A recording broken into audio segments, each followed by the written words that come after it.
6월 18일 화요일 하나님 말씀 오바댜 1장 15절부터 21절까지 같이 보겠습니다. 여호와께서 만국을 벌할 날이 가까웠나니 내가 행한 대로 너도 받을 것인즉 내가 행한 것이 내 머리로 돌아갈 것이라. 너희가 내 성산에서 마신 것 같이 만국인이 항상 마시리니 곧 마시고 삼켜서 본래 없었던 것 같이 되리라. 오직 시온산에서 피할 자가 있으리니 그 산이 거룩할 것이요 야곱 족속은 자기 기업을 누릴 것이며 야곱 족속은 불이 될 것이며 요셉 족속은 불꽃이 될 것이요 에서 족속은 지푸라기가 될 것이라. 그들이 그들 위에서 붙어서 그들을 불사를 것인즉 에서 족속에 남은 자가 없으리니 여호와께서 말씀하셨습니다. 그들이 네겝과에서의 산과 평지와 블레셋을 얻을 것이요 또 그들이 에브라임 들과 사마리아의 들을 얻을 것이며 베냐민은 길르앗을 얻을 것이며 사로잡혔던 이스라엘의 많은 자손은 가나안 사람에게 속한 이 땅을 사르밧까지 얻을 것이며 예루살렘에서 사로잡혔던 자들 곧 스바랏에 있는 자들은 네겝의 성읍을 얻을 것이니라. 구원받은 자들이 시온산에서 올라와서 에서의 산을 심판하리니 나라가 여호와께 속하리라. 아멘. 이것은 하나님의 말씀입니다. 어제 본문부터 오바댜를 함께 나누고 있는데요. 오늘도 몇 가지만 좀 살펴보고 결론에 해당하는 부분을 보고요. 그리고 같이 좀 우리에게 적용해 보도록 하겠습니다. 먼저 15절 말씀 같이 읽읍시다. 15절 시작. 여호와께서 만국을 벌할 날이 가까웠나니 내가 행한 대로 너도 받을 것인즉 내가 행한 것이 내 머리로 돌아갈 것이니라.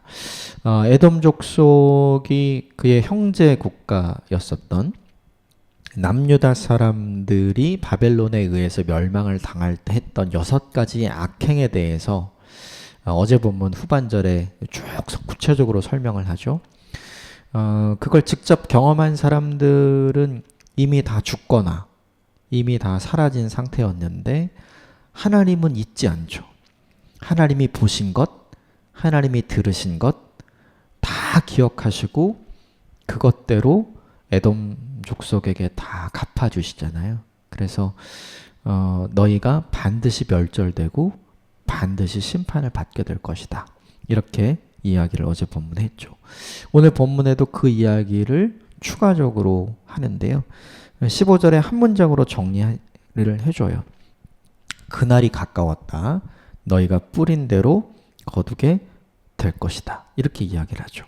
이 15절 말씀에서 3가지 정도 저희가 좀 살펴볼 수 있을 것 같은데 첫 번째는 뭐냐 하면 만국을 벌할 날이 가까이 왔다. 그러니까 에돔을 벌할 날이 가까이 왔다라고 생각 그냥 하시면 될 것 같아요. 근데 되게 중요한 게 이거죠. 어제 본문의 시점, 그러니까 어제 본문에 에돔 사람들이 악행을 했던 그 시점에서 살펴보면 남유다는 멸망을 했지만 에돔은 건재했거든요. 그러니까 에돔 사람들의 입장에서는 그렇게 생각할 수 있죠. 남유다 사람들아 너희는 심판을 받지만 우리는 심판 안 받아. 너희는 심판받아서 바벨론에게 멸망하는 거지만 우리는 심판받지 않는 거예요. 우리는 바벨론에게 멸망하지 않아. 이렇게 생각할 수 있는 거죠. 그런데 오늘 본문은 뭐라고 이야기하냐면 그렇게 생각하고 그렇게 말할 수 있었던 상황에 있었던 에돔 사람들에게도 하나님의 심판, 하나님의 벌할 날이 반드시 온다는 걸 보여주는 거죠. 이 부분이 우리에게 중요한 게 있어요. 그게 뭐냐면 우리는 악인의 형통함, 즉 남유다 멸망 당시에 남유다 사람들이 보기에 에돔 사람들을 보면 야, 저 에돔 사람들 저렇게 악하게 우리를 대하는데 왜 하나님께서 저들을 멸망시키지 않고 우리를 멸망시키는가? 이런 질문을 할 수 있거든요. 왜 저 에돔 사람들과 같은 악인은 그냥 두시는가? 이런 질문을 할 수 있어요. 신정론 문제를 다룰 때 그런 질문을 우리도 하잖아요. 왜 하나님 뜻을 쫓고 하나님 말씀을 쫓고 하나님의 계획과 뜻을 존중해서 신앙을 따라서 살려고 하는 사람들이 고난받고 이것과는 전혀 반대로 하나님을 무시하고 자기 뜻대로 살아가며 사람들을 선대하지 않고 악행으로 자기의 재산을 불리는 악한 자들이 왜 형통한가? 이 질문을 계속 하잖아요. 그 똑같은 질문을 하게 되는 거예요. 근데 이 본문이 보여주는 게 뭐냐 하면 그 질문은 안 해도 된다. 그 순간에는 악인이 형통하는 것 같고 그 순간에는 하나님이 악인의 편을 들어주시는 것 같지만 시간이 지나면 하나님은 절대로 악인의 편이 아니고 하나님은 절대로 악인을 선대하지 않으신다는 걸 보게 된다는 걸 이 본문에 보여주는 거죠. 우리는 우리가 처한 상황 때문에 하나님을 원망하게 되기도 하고 또 하나님께 하게 되기도 하고 그것이 길어지면서 우리가 갖고 있던 믿음이 회의로 바뀌고 이 회의가 의심으로 바뀌어서 믿음이 사라지게 되는 일들이 종종 생기는 것 같아요. 왜인가? 하나님의 뜻을 쫓아 사는 선인이 어려움을 당하고 하나님을 무시하고 살아가는 악인이 형통해지는 것을 볼 때 그렇게 되는 것 같거든요. 그런데 이 본문이 우리에게 알려줍니다. 그런 모든 사람들을 벌할 날이 가까이 왔다. 반드시 하나님께서 그들이 뿌린 대로 그들이 거두게 할 날이 반드시 있다는 거죠. 이 본문이 그걸 보여주는 거죠. 그래서 우리가 가져야 할 마음이 있어요. 뭐냐면 상황을 보고 하나님을 판단하면 안 돼요. 하나님 어떻게 나한테 이럴 수 있습니까? 하나님 어떻게 저렇게 악한 사람에게 저럴 수 있습니까? 그러니까 그 상황만 보고 하나님 판단하면 안 된다는 거죠. 뭘 봐야 되냐 하면 우리 인생 전체를 봐야 돼요. 우리 인생 전체는 내가 이 땅을 살아가는 현실도 있지만 이 현실의 시간이 끝나면 영원의 시간이 있잖아요. 그렇죠? 현실의 시간 속에서 하나님의 뜻대로 살다가 고난받고 어려움 당하다가 인생을 마감한 사람이 이것과는 전혀 다른 삶을 살았던 사람과 이 영원이라는 시간 속에서 똑같은 응대를 하나님으로부터 받는다면 그건 하나님이 아니에요. 하나님은 이 세상을 살아가면서 고난받는 선인과 그리고 형통하게 잘 사는 악인을 결국은 다르게 대하시는 거거든요. 그러니까 우리는 현실이라는 시점만 보고 하나님을 평가할 게 아니라 영원이라는 시점을 생각하고 하나님을 생각하고 하나님이라면 어떻게 하실까를 고민하는 게 맞는 거죠. 때로는 현실만 생각하면 이 일이 우리에게 시험거리가 돼요. 그렇게 안 됐으면 좋겠어요. 왜냐하면 성경에 분명히 우리에게 얘기합니다. 현재 고난을 장차올 영광과 바꾸지 말아라. 우리는 여기까지 생각해야 되는 사람이거든요. 그래서 이 본문을 기억했으면 좋겠어요.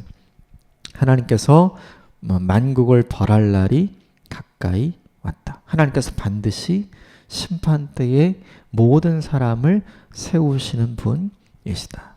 그러므로 현재 내 시점에서 하나님을 보고 평가하고 판단하는 일을 유보하고 그 하나님을 신뢰하고 그 하나님께서 행하실 일을 기대하는 인생을 사는 것이 믿음의 사람의 삶인 거죠. 이 삶을 잘 살아가게 되기를 주님의 이름으로 축복합니다.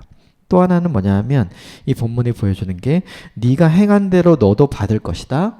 네가 행한 대로 내 머리로 돌아갈 것이다. 하나님의 인생 법칙이 있죠. 뿌리는 대로 거둔다. 콩 심으면 콩 나고 팥 심으면 팥 나는 거죠.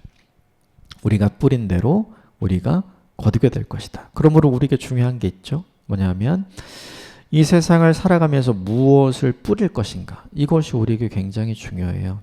예. 내 삶이 우리가 가끔 그런 생각하게 될 때가 있잖아요. 내가 하나님 믿으면 뭐해? 내가 하나님 말씀대로 살면 뭐해? 이렇게 힘들고 어려운데. 이 현실 때문에 내가 하나님께 심을 수 있는 믿음의 씨앗을 심지 않으면 영원의 시간에서 내가 거둘 수 있는 믿음의 열매가 없는 거죠. 그런데 이 현실이라는 시간에 그럼에도 불구하고 믿음의 씨앗을 뿌리는 인생을 살면 이 영원이라는 시간 속에서 우리는 믿음의 열매를 우리가 생각하지 못한 열매를 반드시 거두게 될 거라는 걸 이 본문이 보여주는 거죠. 그래서 성도는 무엇으로 사냐면 우리가 보는 것으로 사는 게 아니라 내가 믿는 것으로 사는 거예요. 우리는 그런 걸 보고 싶죠. 악인이 심판받는 걸 보고 싶죠. 아, 하나님 살아계시구나. 이렇게 생각하고 싶죠. 그런데 이 본문은 그게 아니라는 걸 우리에게 보여주죠. 이것을 기억하시면 좋겠어요. 뿌리는 대로 반드시 거두게 된다. 이걸 기억하고 오늘 하루를 잘 살아가는 저와 여러분이 되었으면 좋겠어요. 마지막으로 15절에서 하나 더 찾을 수 있는 게 뭐냐면 우린 다 이렇게 생각하죠.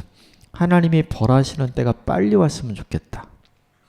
어제 본문에 바벨론에 의해서 멸망을 당해가는 남유다 사람들이 보기에 에돔 사람들은 되게 악했잖아요.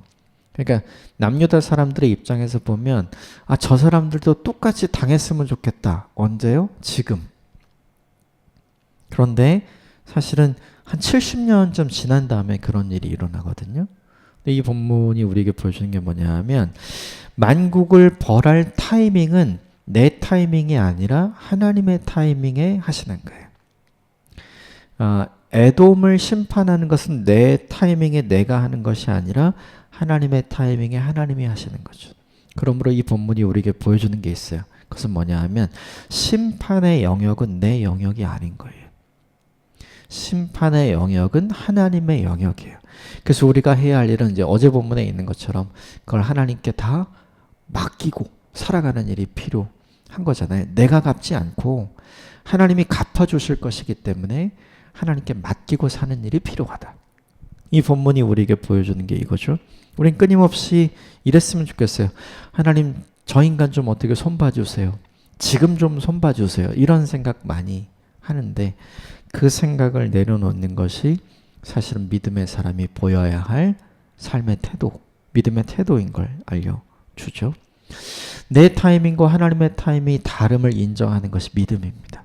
이것을 하나님 앞에 겸손하게 고백하면서 사는 오늘 하루가 되었으면 좋겠어요. 18절 말씀 같이 좀 읽어볼까요? 18절 시작. 야곱 족속은 불이 될 것이며 요셉 족속은 불꽃이 될 것이요 에서 족속은 지푸라기가 될 것이라. 그들이 그들 위에 붙어서 그들을 불사를 것인즉 에서 족속에 남은 자가 없으리니 여호와께서 말씀하셨습니다. 사실은 남유다가 멸망할 때 야곱 족속이 사실은 남유다잖아요. 그러니까 멸망할 때 보면 불이 아니라 야곱 족속은 꺼진 불이죠. 꺼진 불. 바벨론에 의해서 이제 멸망했으니까 불이 아니라 꺼진 불. 요셉 족속도 남유다 사람들이죠. 요셉 족속은 불꽃이라고 되어 있는데 사실은 남유다가 멸망한 어제 본문 하반절에 나오는 시점에서 보면 요셉 족속은 불꽃이 아니라 재죠. 다 타고 남은 거. 아무것도 없는 거예요. 그 당시 상황에서 오늘 본문의 에서 족속은 지푸라기가 아니라 사실은 불이고 불꽃이에요. 그러니까 오늘 본문에서 한 거 다른 거죠. 그런데 시간이 지나서 완전히 반대가 될 거라고 지금 하나님께서 오바댜를 통해서 이야기를 하는 거예요. 주전 586년 그 시점에서 보면 남유다가 멸망하고 에돔은 살아있잖아요. 그 시점에서 보면 남유다가 꺼진 불이고 재와 같고 그리고 에돔은 살아있는 불이고 불꽃처럼 보이지만 시간이 지나서 이게 완전히 바뀔 거라고 하나님께서 알려주시는 거죠. 이 본문이 우리에게 주는 교훈이 하나 있어요.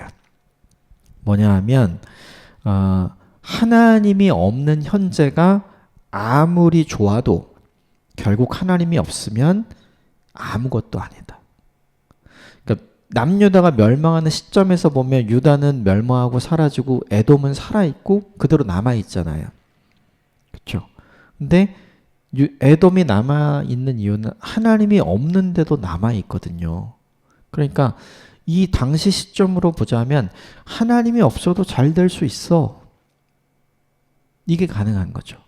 그런데 시간이 지나고 나서 보니까 하나님이 없이 잘 된 것이 결국엔 잘 된 게 아니라는 걸 하나님 스스로가 보여주시는 거예요. 그러면 반대도 있겠죠. 반대. 뭐예요?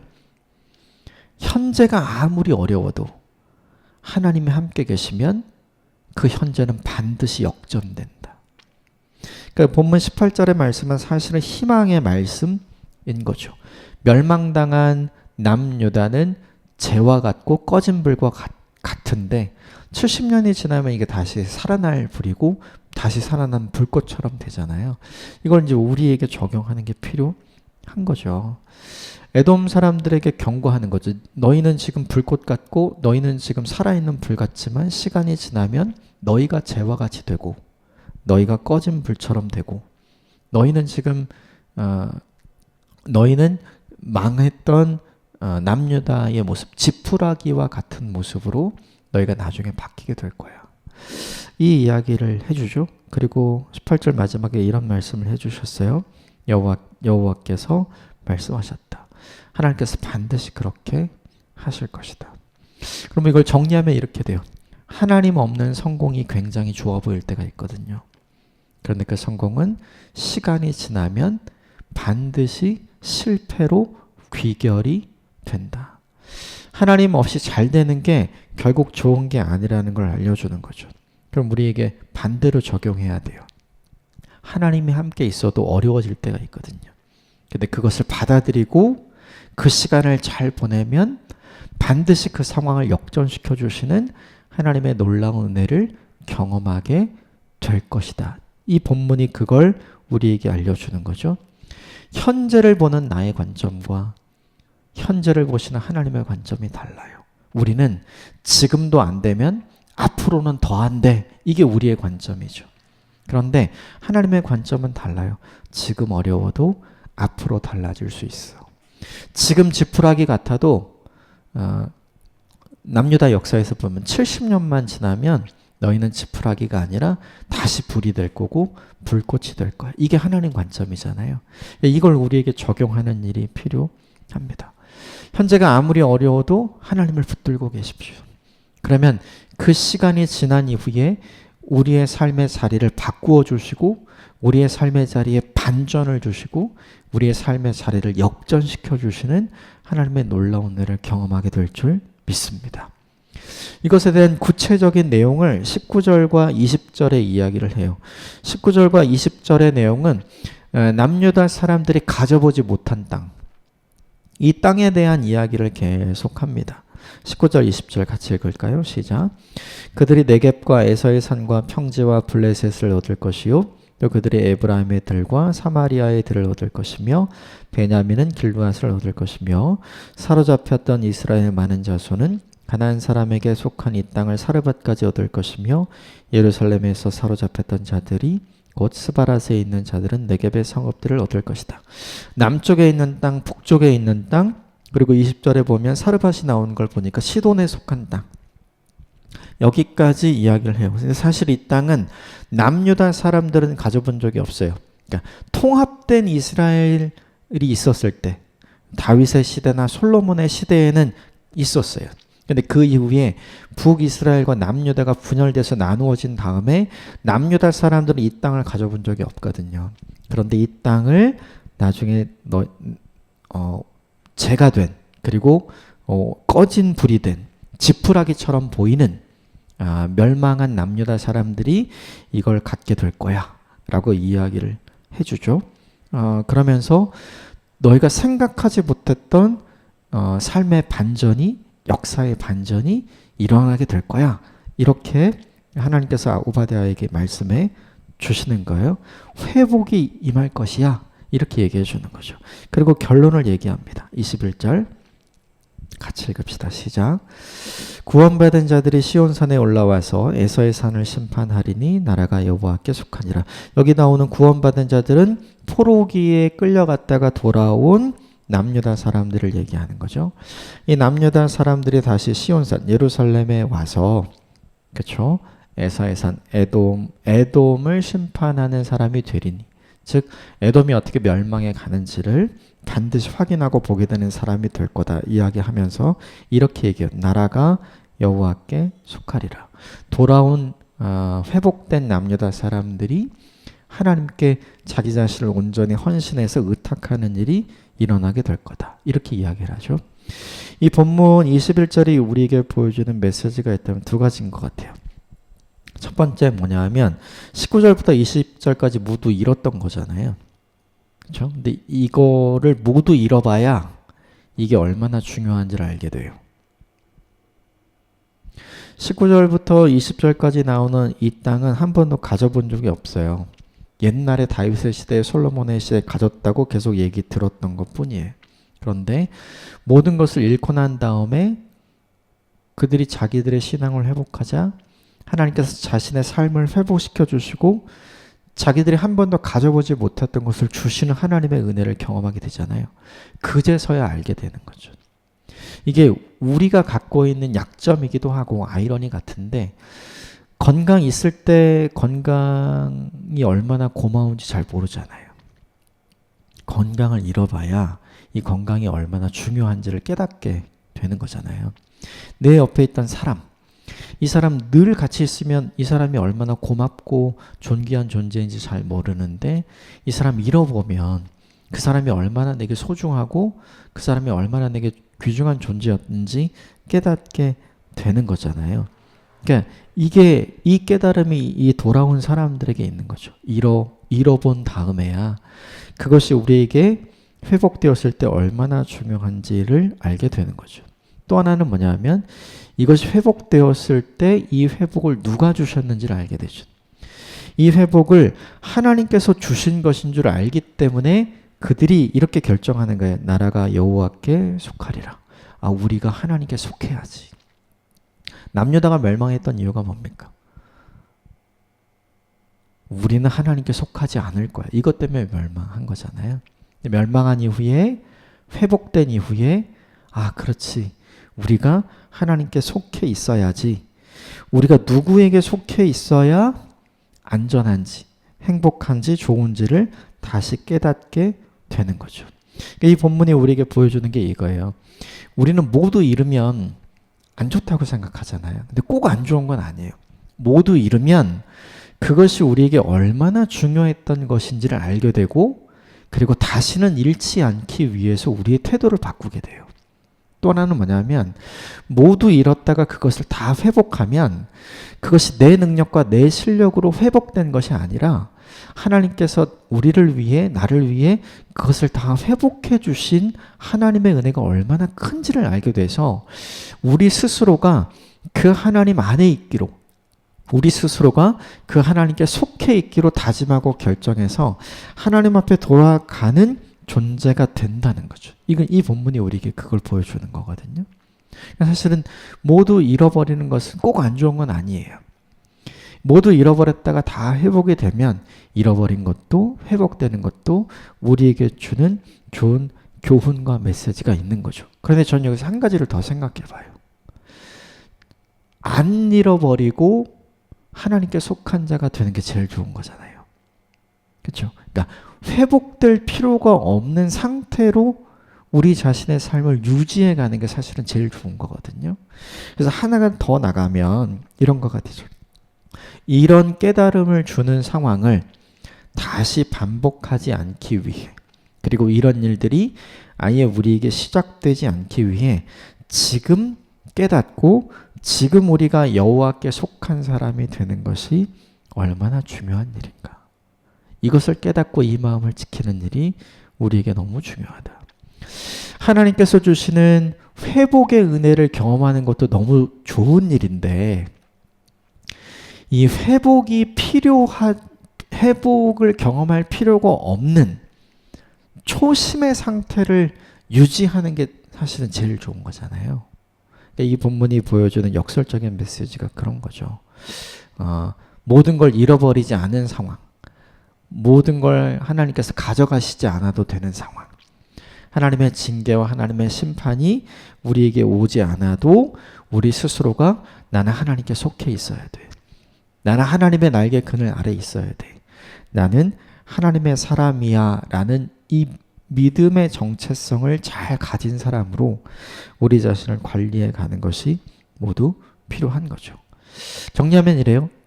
모두 잃어버리는 것도 꼭 나쁜 것은 아니다. 왜냐하면 회복이 있기 때문에. 그러나 모두 잃어버리고 회복되는 것보다 우리에게 더 좋은 건 잃어버리지 않고 회복될 필요가 없는 믿음의 상태를 잘 유지하는 일이 우리에게 훨씬 더 중요하죠. 그러므로 지금 깨닫고 지금 내가 하나님께 속한 사람으로 살아가는 것이 우리에게 훨씬 더 중요합니다. 오늘 이것을 잊지 않고 어제보다 오늘 더 하나님의 품 안에 있는 사람으로 하나님께 속한 사람으로 살게 되시기를 주님의 이름으로 축복합니다. 함께 기도하겠습니다.